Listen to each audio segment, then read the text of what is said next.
And Yahuwah shall bring thee into Egypt again with ships, by way whereof I spake unto thee. Thou shalt see it no more again. And there ye shall be sold unto your enemies for bondmen and bondwomen, and no man shall buy you. The first Egypt was a physical place. The second Egypt, America and the islands, is a spiritual condition. The Most High used a physical ship to put us in bondage, but he is using a celestial sign, the blood moon, to signal our exit.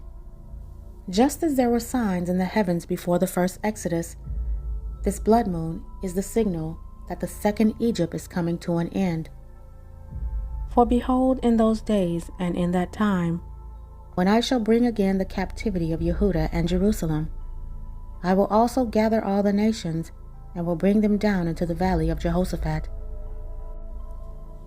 and will plead with them for my people, and for my heritage Israel, whom they have scattered among the nations and parted my land. Now let's take a look at Matthew 24 and 30. It reads, And then shall appear the sign of the Son of Man in heaven, and then shall all the tribes of the earth mourn, and they shall see the Son of Man coming in the clouds of heaven with power and great glory. There's a hidden meaning of the word Jehoshaphat. The verse says that the nations are gathered to the valley of Jehoshaphat. In Hebrew, this name means Yahuwah judges. Notice that in Joel 3 and 2, the Most High isn't just judging the nations for sin in general. He specifies they are being judged for scattering his heritage and dividing his land. So then, what is the blood moon connection? Well, we're going to tie this all in together, how the blood moon isn't just nature. It's the Most High's legal clock striking midnight on the 400-year sentence. And you might argue, well, there's been past blood moons. Well, none of the blood moons have been attached to the 400-year expiration of Genesis 15 and 13. It reads, And he said unto Abram, Know of a surety that thy seed shall be a stranger in a land that is not theirs, and shall serve them, and they shall afflict them 400 years. Now let's take a look at Genesis 1 and 14, and it reads, And Elohim said, Let there be lights in the firmament of the heaven, to divide the day from the night, and let them be for signs, and for seasons, and for days and years. So here we have proof that in Genesis 1 and 14, the lights were put in the sky for signs and for seasons, in which is moedim in Hebrew, meaning appointed times. We also have the Hebrew word oth, in which means sign, token, mark, or signal. It's used 83 times in the Old Testament. It signifies a visible reminder, a divine miracle. Like the rainbow or the Shabbat, it denotes a evidence, omen, or monument. Just as a flare shot into the air signals a rescue, the blood moon on March 3rd, 2026 is the Most High's flare in the sky. It signals the rescue of the Israelites from Egypt. Deuteronomy 28 and 68. Most people don't realize the hidden secret behind the word seasons in Genesis 1 and 14. Moedim.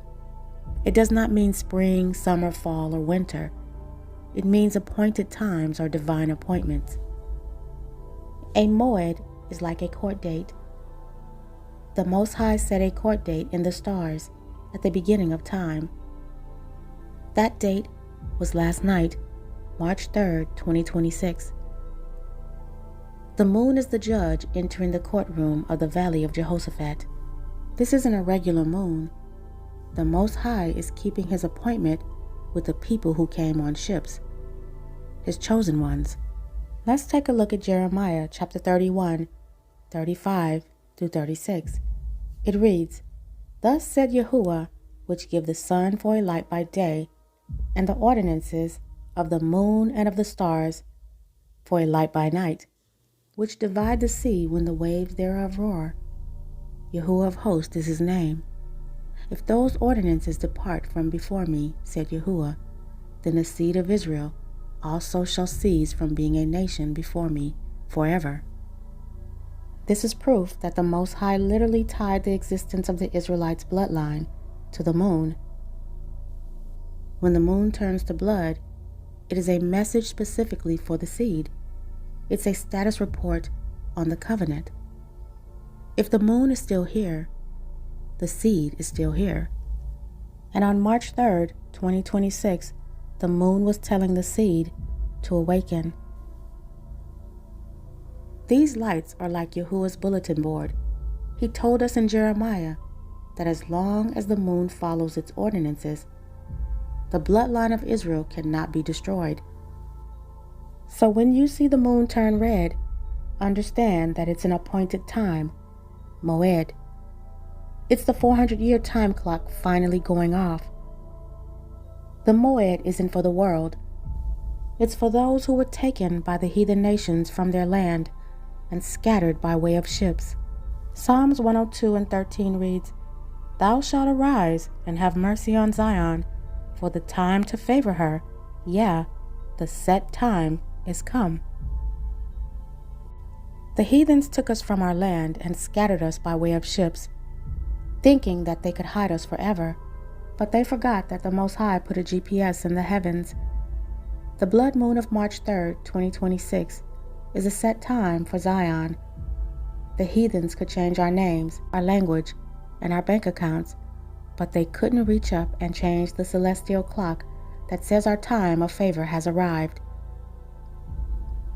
Why did the Most High use a blood moon to signal the end of the scattering?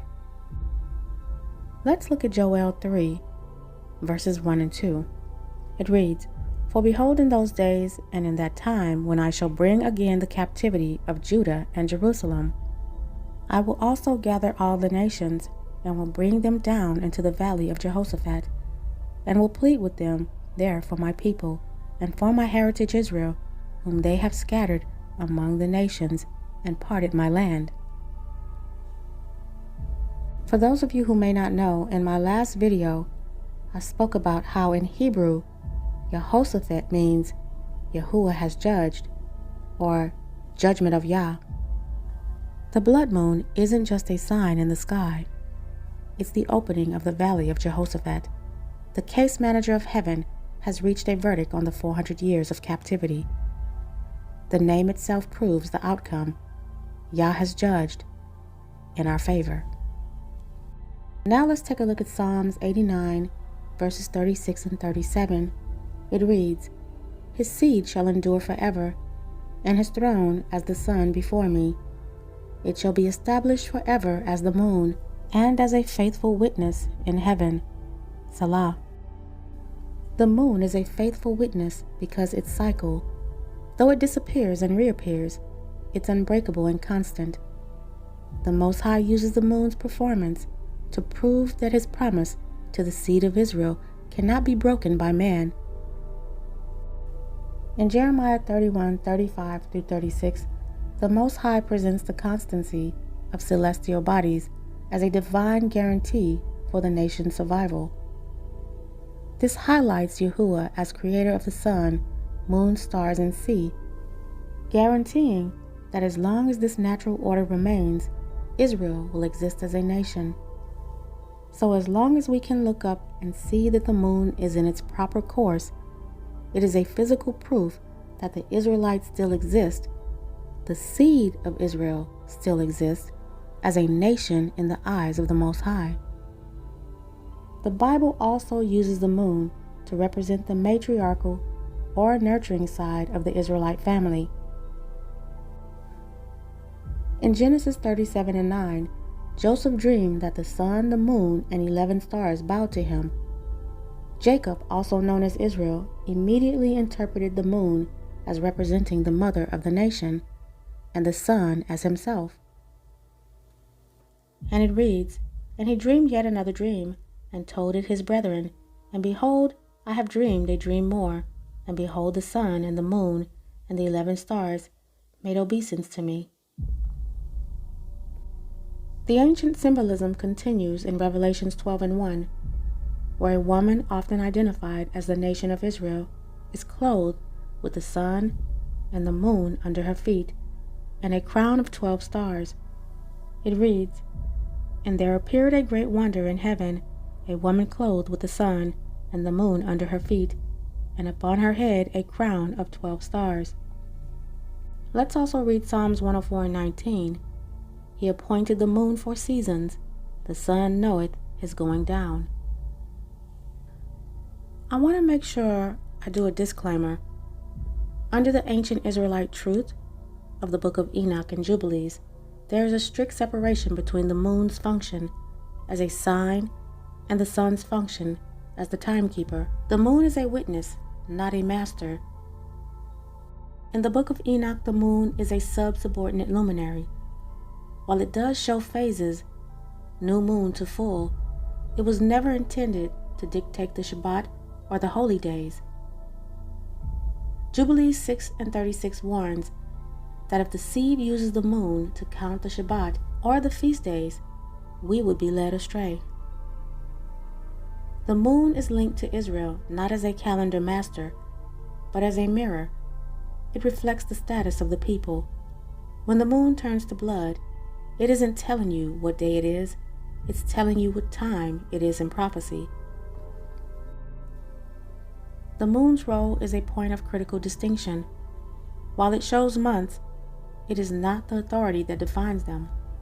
According to Enoch 72-78, the moon has its own law and phases, but is strictly subordinate to the sun. The moon does show a renewal, Kodesh, every 29.5 days. But I don't want to deep dive into that. I want to get back into the blood moon and its correlation to the Israelites. In ancient Israel thought, the moon is the lesser light representing the people's state. Turning to blood is the Most High using the moon to testify that the 400-year affliction in Genesis 15:13 has reached its legal limit. It's not a happy new month sign. It's a sign of war against the heathens who scattered the heritage. It says the blood shed on the soil is now being accounted for in the heavens.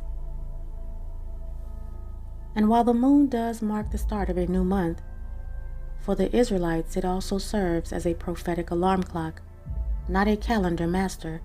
The March 3rd, 2026 blood moon is the alarm sounding for the end of the 400-year massacre. In the Book of Enoch, chapter 80, verses 2-8, the ancient truth is revealed that in the last days of the sinners the years shall be shortened, and the luminaries shall alter their orders. The Most High uses the sun and the moon as his celestial weapons when the moon shall change its laws and appear as blood. It is the official signal that the heavenly windows are closed to the heathens and open for the judgment of the heritage. This blood moon is the Most High's visual testimony that he has numbered the 400 years of the massacre and is now stepping out of his place to punish the inhabitants of the world for their iniquities, ensuring that the soil will no longer cover her slain. Thank you all for listening. May the Most High Baruch all deserving. Remember Matthew 24:13, he that endures until the end shall be saved. And until my next video, Shalom.